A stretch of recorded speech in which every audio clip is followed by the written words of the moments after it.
Boilermakers in their black on black. The Gophers in their maroon with gold trim, and we are underway.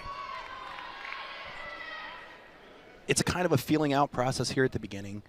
Kendall isn't a rush to judgment. He doesn't like to rush things. He likes to slow the pace down.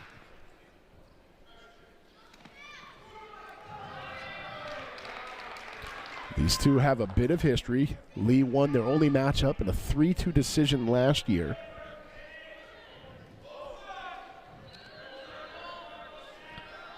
Hand fighting going on. Lee with a half-hearted shot near the edge. Now Coleman will look like he was running him out there. Lee does a nice job of circling back. And these are the toughest matchups as a wrestler, as a performer, because you know each other so well. And both of these guys know each other very well.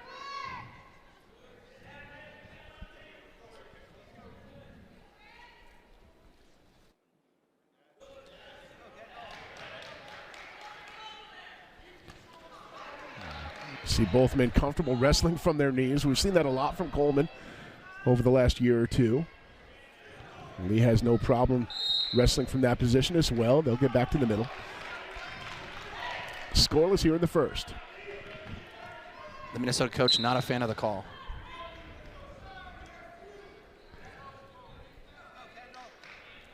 That push out, run out on the edge, stall warning is a tough one to give this early in a match because it can just dictate the terms of the rest of the match. But it's a gray area call that could have been given there. Coleman looked for a duck under. Bree shot into it.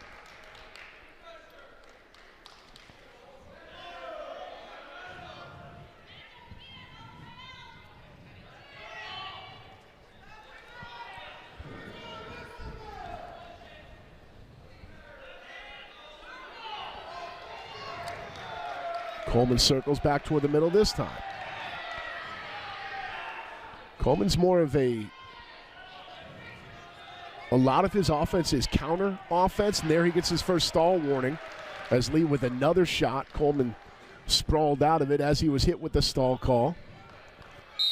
And underhooks will lead to a stalemate and a restart.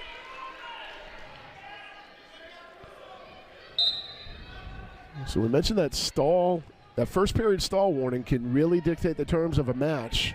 Now Coleman's got to be careful in a match where every point is huge.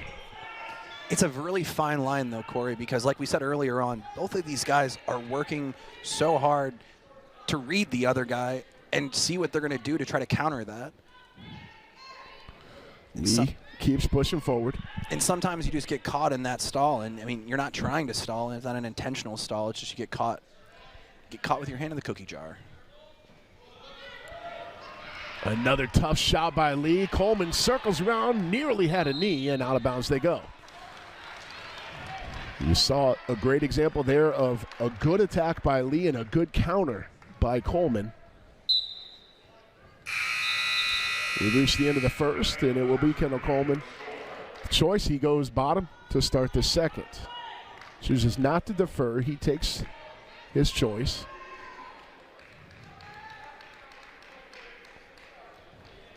Some might look at this as a disadvantage, but Kendall is confident in his ability to escape, try to get that first point on the board. And out of bounds they go. Coleman quickly to his feet, just couldn't quite break the hands.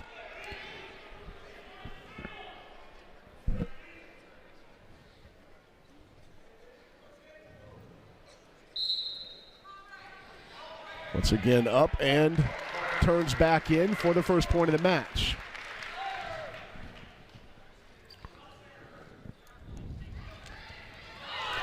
Coleman, little throw by there. He's got an elbow in deep. Lee able to snake out of it.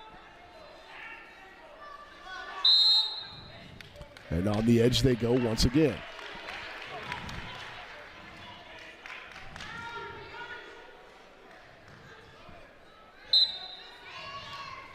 Coleman with his first real shot of the match, lifts up.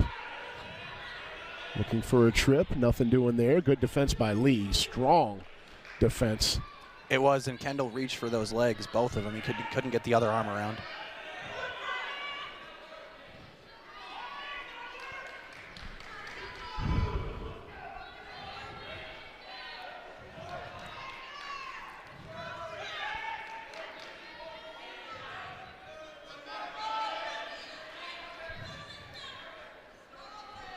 Again, over on the edge. Now the Purdue fans wanting a stall call on Brayton Lee. One warning against Coleman. Lee drops to his knees. Look for an ankle pick there. Coleman able to sprawl out of it. Another shot attempt by Lee leads to an underhook by Coleman. On their knees, he'll try and get something going in very quick stalemate and a restart. And Kendall Coleman's defense is elite, next level. He can see the move essentially before it's happening. Another good shot there by, well, not a good shot, but a shot anyway by Coleman. Tries to drag by.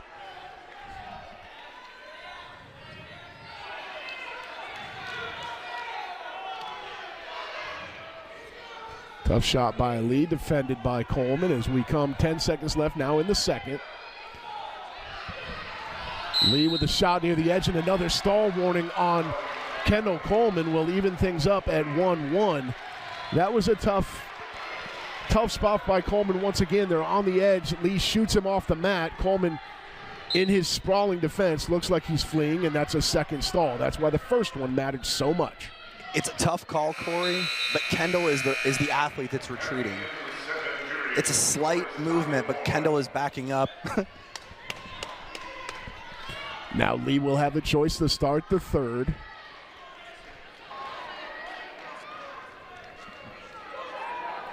This is a huge opportunity for Kendall Coleman. Lee is up. He looked for a reversal quickly, then bails out for his one, and we are 2-1 now in favor of Brayton Lee because of that stall call. That is the difference at the moment. Coleman was always going to need a takedown to win this. He comes in on a shot, looks for an inside trip. Good job by Lee. He just stands so strong in his defense of those shots, does Brayton Lee.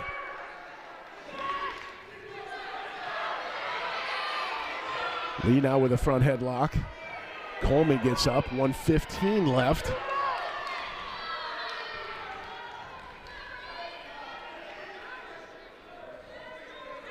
Hand fighting begins, and the clenched fingers will lead to the stalemate and a restart.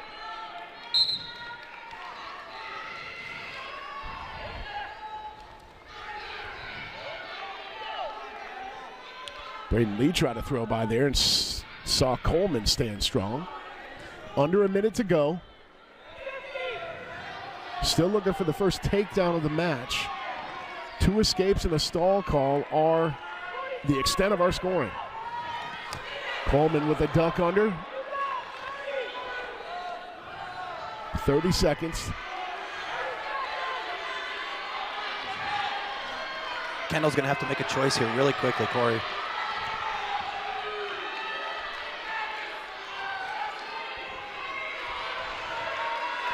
Now 20 seconds left for Coleman and Lee.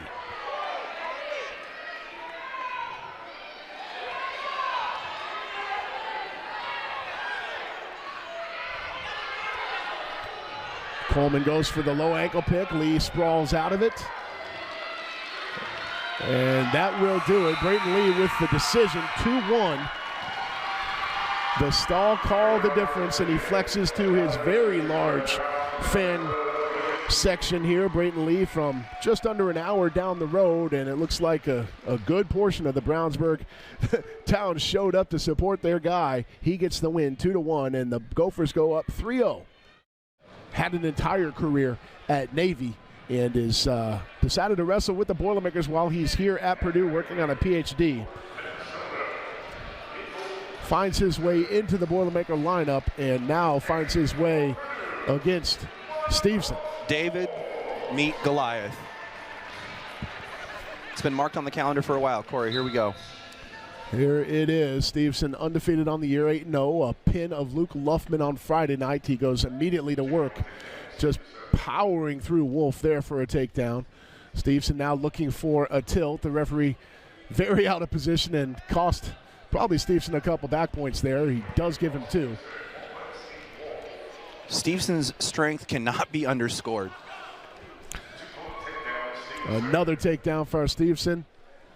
He's got 8 wins this year. They're all bonus point wins. He's looking for another count there. That is 6 majors, a tech fall, and a fall for Steveson.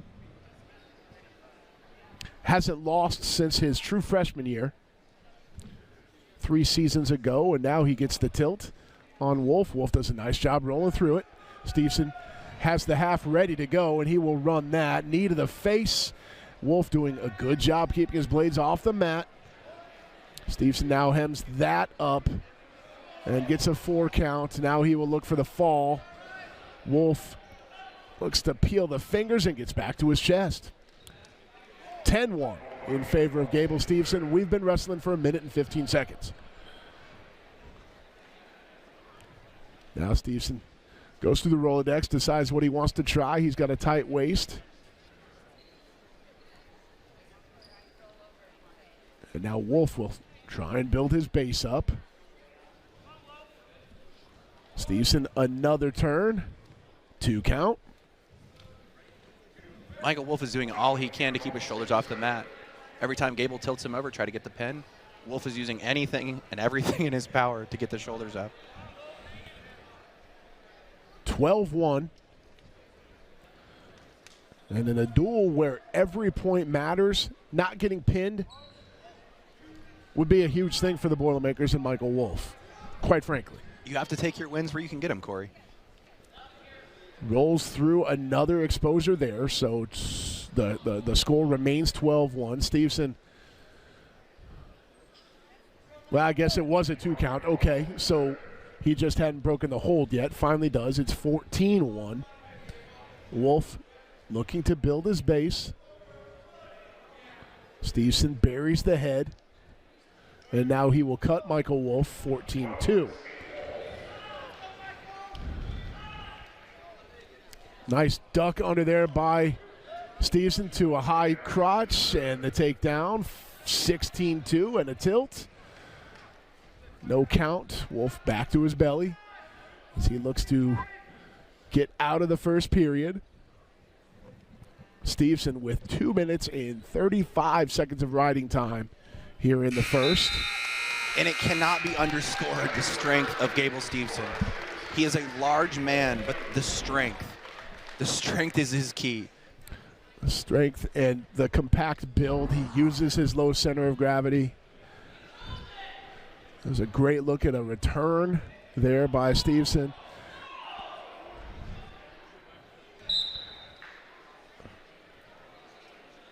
Now Steveson, interestingly, he chose bottom then changed his mind. The Purdue bench not happy with that.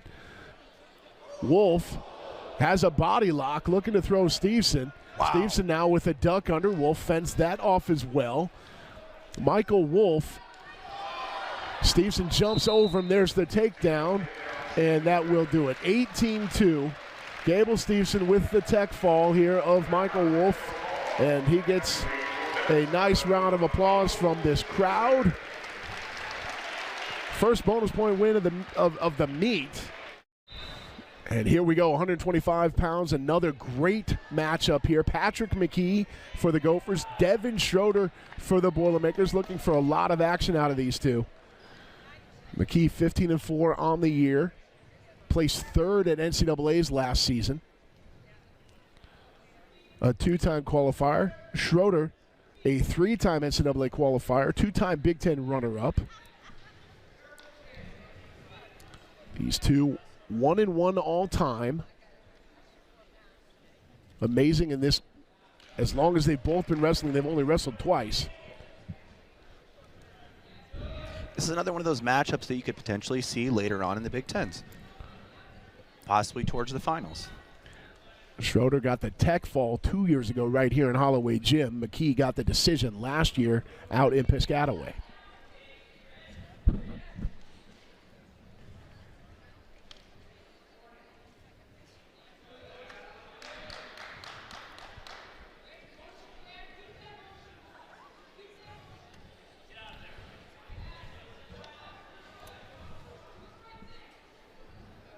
Patrick McKee has won 3 Opens this year. He was the champion at the Bison Open, the UNI Open, and the Southern Scuffle for the Gophers. He's a tournament wrestler, it would seem. Nice outside single there by Schroeder. He will try and finish it off. Instead, it's McKee with a nice counter body lock, looking for 2 of his own. McKee went under the shoulder and just bullied his way through Schroeder. Schroeder now holding onto the leg, looking for a stalemate. McKee continues to try and get control from top. Got a great look there of Schroeder, who now builds up and has McKee in a bit of a jackpot. And Purdue's 2021 Most Outstanding Wrestlers had a death grip on that right leg. He's still not letting it go. He's not, and McKee now sprawling away from it with the opposite leg. Schroeder using leverage to work the man back to the mat, now drives forward with his shoulder. 40 seconds to go here in the first. No score yet, and there's 2 for Devin Schroeder. He held on to that right leg from the outset, Corey, and didn't let it go until the points showed up on the scoreboard. And he still hasn't. Schroeder looking to go to work on top. This is where he's at home, hoping for a turn of McKee, and Schroeder with the 2 count, the 3 and 4 near fall points for Devin Schroeder on that suicide roll. 2-point near fall instead. I thought it was a 4 count. He only got the 3. So a 4-0 lead for Schroeder, 10 seconds. And from the beginning of that exchange, Devin Schroeder started at the bottom and worked all the way to the top and almost got the pinfall out of it.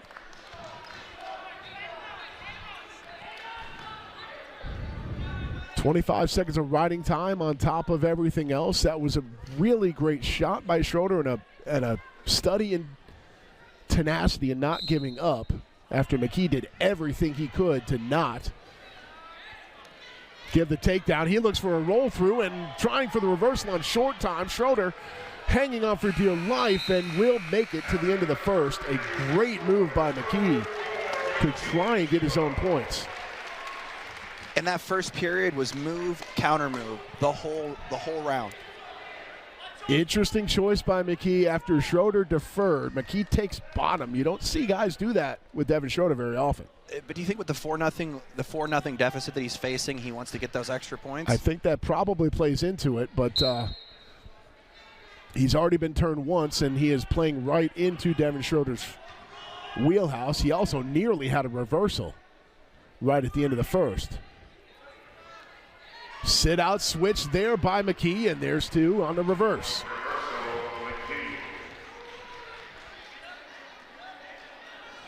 Now McKee goes to work on top. 4-2, Schroeder leads. Riding time starting to bleed away, now down to 35 seconds. Schroeder needs to watch out because McKee has that left hand behind his head, and he's trying to tuck his head under for a pin. Yeah, Schroeder loses his feet. Now he's back down to his knees. McKee gives up the half Nelson. Now there's the power half. Schroeder trying to keep away from the turn himself. A minute to go in the second. McKee just cranking on that power half. Schroeder doing a great job of rolling through it. Now we'll try and slip on the back end. McKee is up awfully high. He's got 2 arms firmly around Schroeder's head, and will get called for a stall warning there for hanging on. That's a good call there. Schroeder was in trouble because McKee had his hands around his neck. They will reset. You can take another look at that reversal from McKee. A great move. Knew exactly what he was doing on top after seeing it nearly work in the first. A really sloppy restart is allowed. Now McKee once again looking to work the power half. 30 seconds left here in the second. McKee now running up some riding time of his own. He's at 25 seconds. Schroeder will have choice to start the third. You have to wonder how these questionable calls are going to continue affecting how this meet's moving along, Corey. We've seen a few eyebrow raisers today for sure. 10 seconds now. And McKee's riding time will get to 53 as we come to the end of the second period. Schroeder leads 4-2. He will choose bottom. An interesting choice there by Schroeder. McKee rode him very hard there in the second after the reversal. I think it's a mirror image of what we talked about after the second, or in the second period, Corey. Devin really wants those points.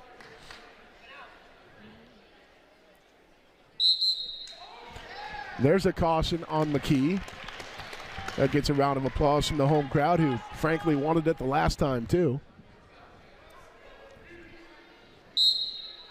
Better cover there from McKee. Now Schroeder quad pods up, looks to roll. McKee busts him back to the mat as we go over a minute of riding time in favor of Patrick McKee. Schroeder now with an ankle. He doesn't have as good of a grip on the ankle as you would like. McKee does have a stall warning as well, so keep that in mind. Now Schroeder works that ankle around, looking for his own reversal, and there it is. 2 on the reversal for Devin Schroeder, and he's got a tight waist in.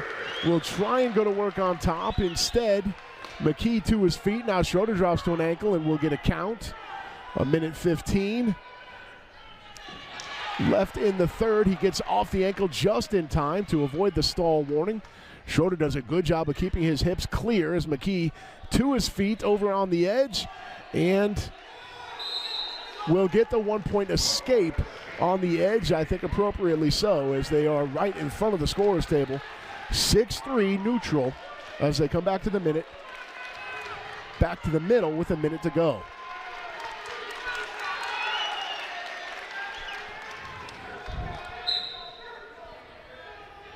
Devin Schroeder looking for a top 10 victory here as he works his way towards March.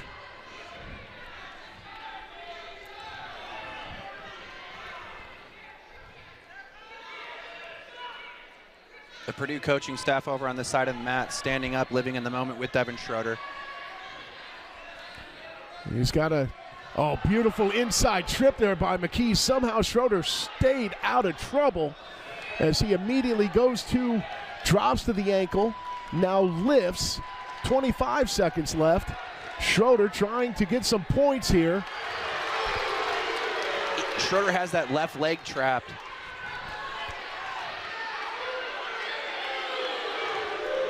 The crowd's wanting the 2. They're begging for it. They finally gave it to him.